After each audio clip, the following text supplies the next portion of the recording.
Cade and his friend looked forward to baseball.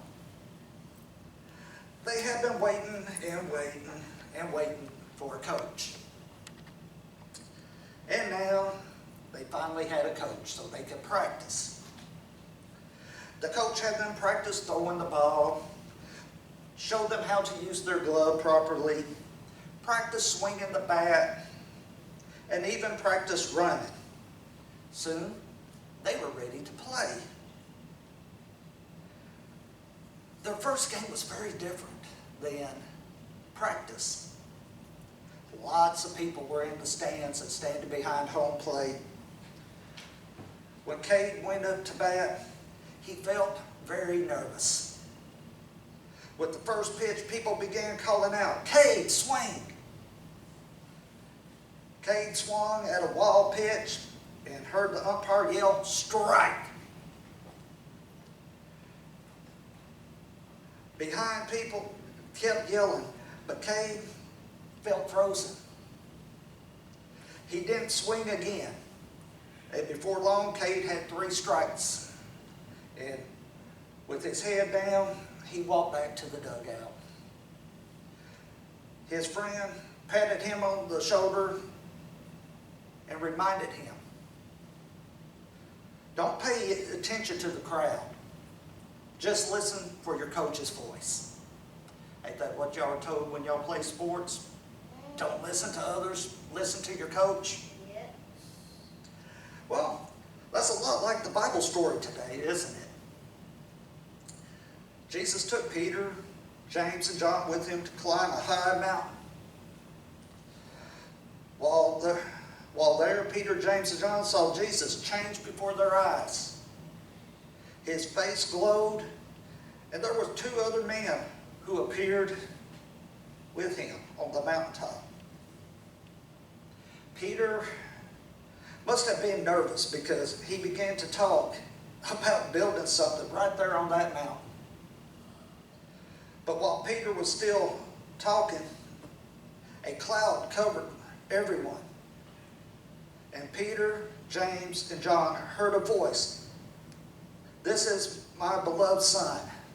Listen to him." Now, Peter, James, and John fell flat to their face. They were so scared. And quickly Jesus helped them up and said, "Do not be afraid." Finally, the man understood that they was to listen to Jesus. They were not to do all the talking themselves, nor were they to listen to the crowds of people that might be surrounding them.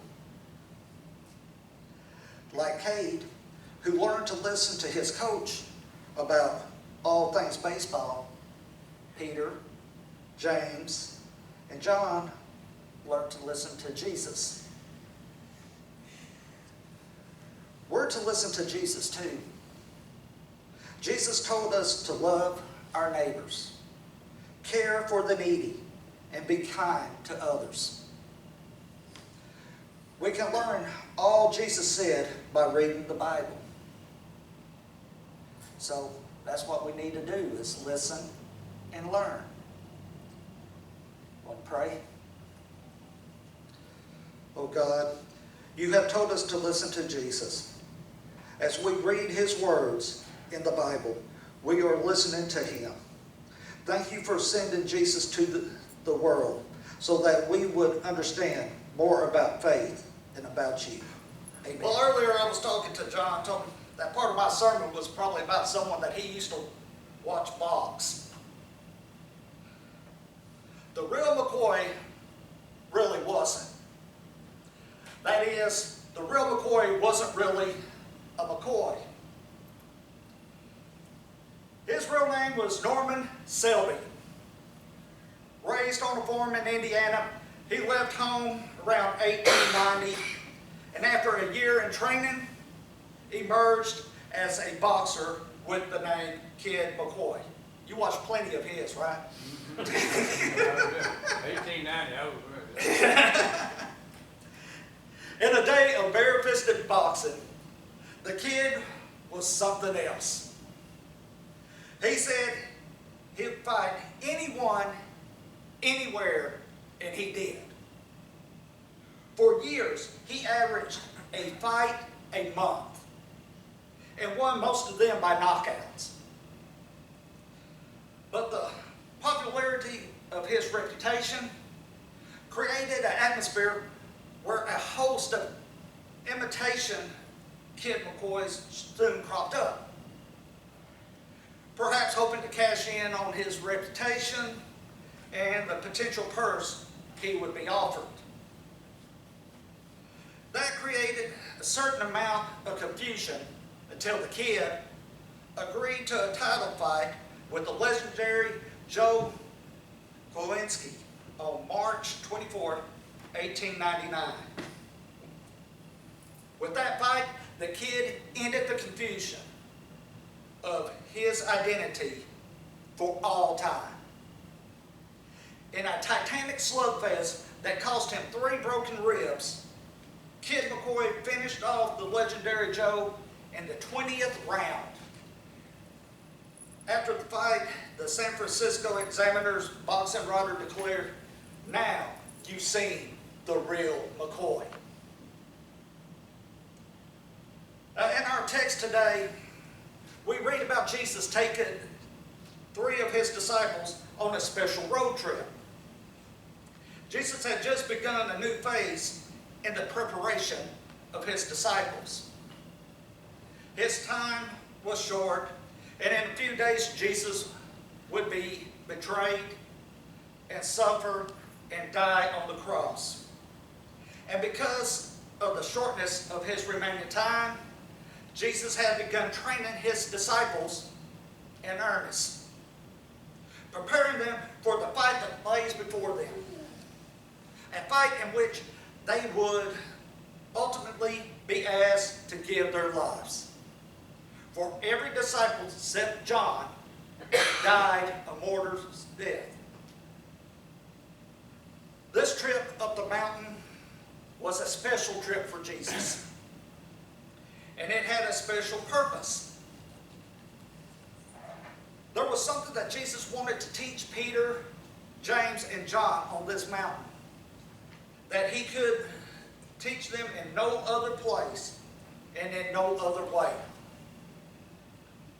And you can tell how important this teaching was to me by how dramatic it was. In fact, it was so dramatic that this incident is recorded not only in Matthew, but also in the Gospel of Mark and Luke. And then later, when Peter wrote his second letter, he stated, "We did not follow cleverly invented stories when we told you about the power and coming of our Lord Jesus Christ, but we were eyewitnesses to his majesty. For he received honor and glory from God the Father when the voice came to him from the majestic glory, saying, 'This is my Son, whom I love. With him I am well pleased.' We ourselves heard this voice that came from heaven when we were with him on that sacred mountain." As I said, this was a special trip for Jesus and his disciples, and it had a special purpose. Notice what happened when Jesus led his disciples up that mountain. No sooner had they reached the pinnacle when Jesus turned around and his entire appearance changed. His face began to shine like the sun, and his garments became as white as the light. And as if that weren't enough, 2 men appeared beside Jesus.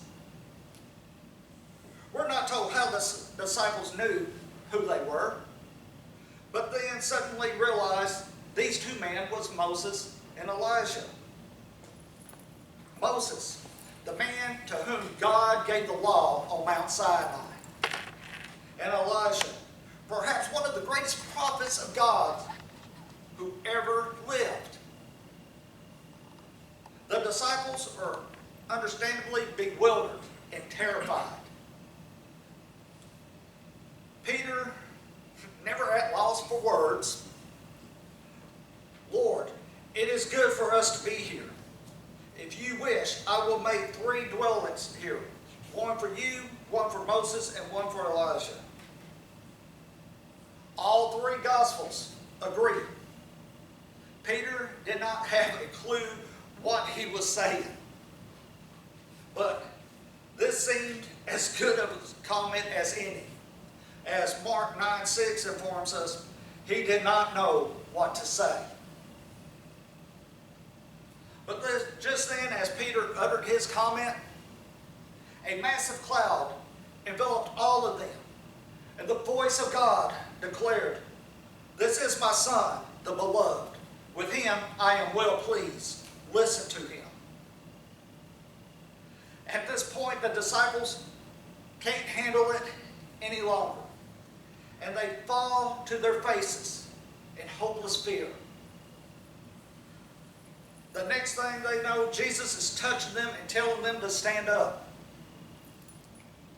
They had no need to be afraid. And when they looked up, everything had disappeared. There's no Elijah, no Moses, no cloud. All they see is Jesus. And that is all that happens on the mountain. That's it. There's no special prayer time, no extended sermon or Bible lesson, no comments, even on what has transpired. All Jesus says is, "Tell no one about this vision until after the Son of Man has been raised from the dead." Well, what had they seen? They seen the real Jesus. That was the message Jesus wanted them to receive on this mountain. In fact, that is the entire message of Jesus' ministry. This is the Son of God. Listen to him.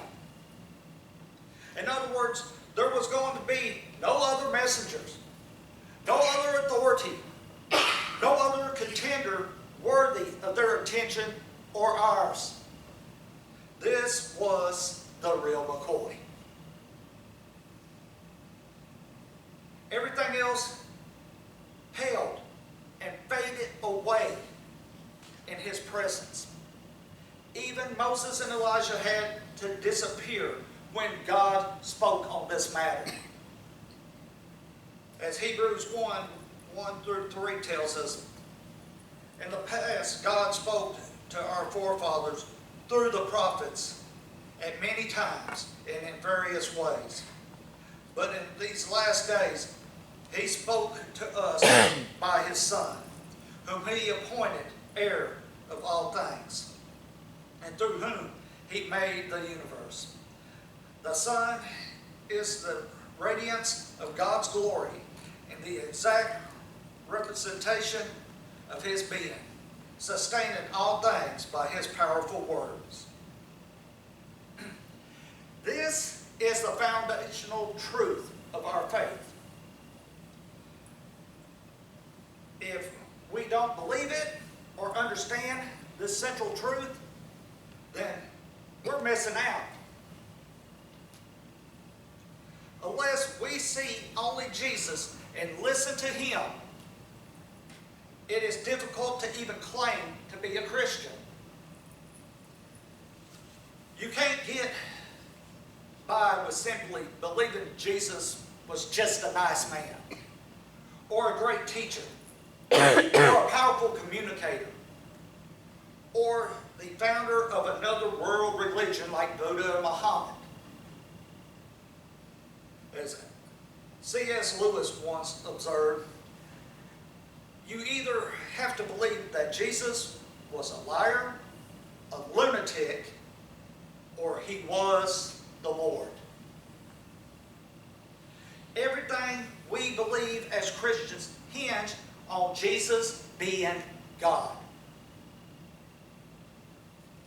And that was pretty much what Peter had confessed 6 days previous to the incident on the mountain.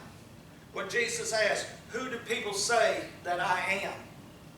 Peter responded, "You are the Messiah, the Son of the living God." Jesus praised Peter and then said, "I tell you that you are Peter, and on this rock I will build my church, and the gates of Hades will not overcome it." But now wait a minute. Look real close at that verse.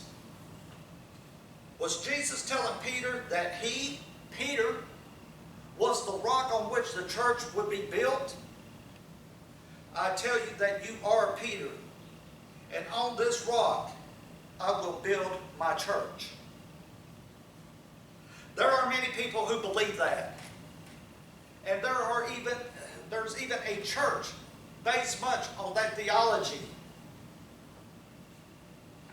The reason they are so convinced of this is that Peter's name, Petros, actually means a rock. That's why this sermon series is named Rocky.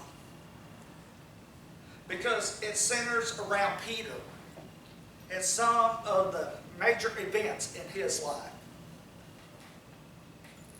Because of that, there are those who teach that Peter, a rock, was the rock upon which the church was built.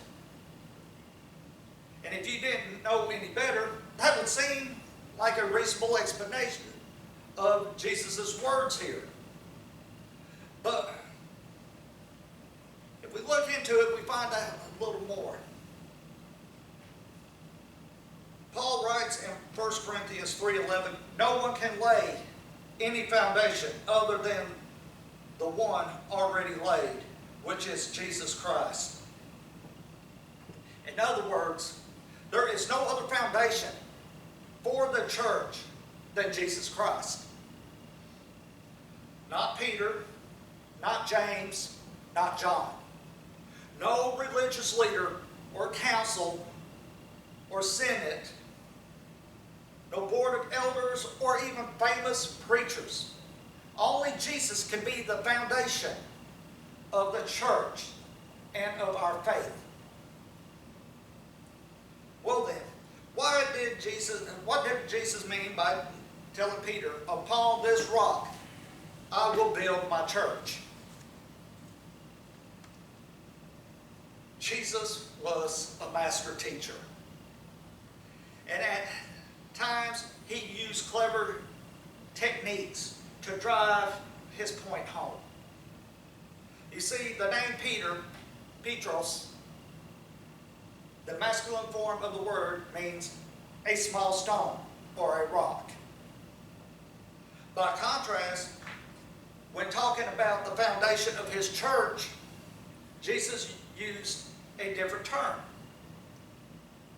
Petra, the feminine form of the word, which meant a large stone, a boulder. So now picture this in your mind's eye. Jesus is saying to Peter, "Peter, you small stone, you. I'm going to build my church on something much bigger and much more stable than you are. I'm going to build my church on a huge boulder." Well then, if Peter wasn't the rock on which the church was to be built, then what was the huge boulder Jesus had in mind? The foundation Jesus had in mind was the confession Peter had just made just a few minutes earlier. "You are the Messiah, the Son of the living God." Now notice what is said in Matthew 17:8. "And when they looked up, they saw no one else except Jesus himself alone." This became the foundation of Peter's preaching. his ministry and his life. In the books of Acts, we find Peter being confronted by the leading authority of his days, the Sanhedrins. The Sanhedrins was not pleased with Peter preaching about Christ. They tried to intimidate him into abandoning his commitment to Christ. Peter responded, "Salvation is found in no one else, for there is no other name under heaven given to man by which we must be saved." The Imperials used to have a clever song that had this chorus. It won't be old Buddha that's sitting on the throne, and it won't be old Muhammad that's calling us home, and it won't be Hare Krishna that plays that trumpet tune, for we're going to see the sun, not the reverend moon. As Christians, we should see nobody but Jesus. There should be no other name that is worth our attention. There should be no other faith or religion that even compares, because all the rest are pale imitations to the true contender, the real McCoy. Now, this is both a theological and a practical reality. Not only is there no other religion or faith or religious founder that is acceptable to God, there should be no other alliance that should even compete for our attention. Most of us would never think about joining a cult or a denominational church that does not preach that Jesus is the Son of God. But we might allow ourselves to fix our eyes on someone or something else that, whether we admit it or not, we think of as being as important, if not more important, than Jesus. Now, be aware, Satan will attempt this approach with you. He will try to put you in a situation where someone in your family, or someone you love, or someone who can have a significant impact on your life, they will challenge your dedication to Christ. They'll attempt to make you choose between your allegiance to God and your commitment to them. Jesus said in Matthew 10:37, "Anyone who loves his father or mother more than me is not worthy of me. Anyone who loves his son or daughter more than me is not worthy of me." Understanding this, Paul wrote in Philippians 3:8, "I consider everything a loss compared to the surpassing greatness of knowing Christ Jesus my Lord, for whose sake I have lost all things. I consider them rubbish, that I may gain Christ." So, the question for you today is not whether Jesus is the Son of God, not whether you intellectually agree that Jesus was God in flesh. I'm not even asking you today to consider if Jesus was more important than Buddha or Muhammad or some religious cultic or other religious leaders. I don't believe that it's a big enough issue for most of us. The question this morning for you is this: is Jesus the only thing you see in your life? Does everything else fade into unimportance or worthlessness in His presence? If not, you may not be ready for the fight ahead of you. You see, Satan knows your weak spots, your glass jaw, the part of your body that he has to keep hitting at to put you out of that fight. Satan will score points and knockouts against you as long as someone or something else has more power over your life. And he will eventually draw you out of the fight, knock you out of the ring.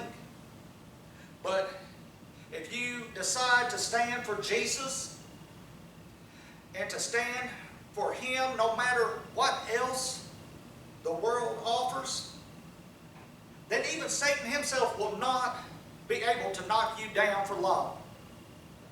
And you will win the fight. May you grow in the grace and knowledge of our Lord and Savior Jesus Christ.